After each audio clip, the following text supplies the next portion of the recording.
Tolotry ianareo ankomadio ireto balansy Balansy roapolo no nozaraina maimam-poana ho an'ireo mpivarokena eto Bazary be Siskama avy amin'ny solomavambahoaka voafidy eto tolera voalohany. Natolotra azy ireo tamin'ny alalan'ny fitondram-panjakana ho mariky ny fahadiovana sy ho fanomezana fahafahampo ny mpanjifa sy mpividy hena izao hetsika ataony député Raza izao. Bayankandry tsy hayavony izao hoe te hopolatsika misy le coup de balance zao hoe ka mbane zahe zany reto balance reto tsy misy an'izay zany tsy misy coup de balance zay mba hoe mba satisfait zany le vahoaka mba afapo ny vahoakitsika zany atoliara etoa mba ho lanja marina zany ny raha misy eto.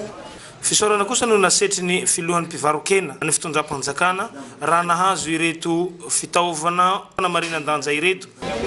Député Sambana voalohany nitsidikanay bise ary faharoan'izay isaorana bevata ny fitondram-panjakana mahefa ny fotoan'izao satria mahavita ny ataony izy mijery ny vahoaka izy.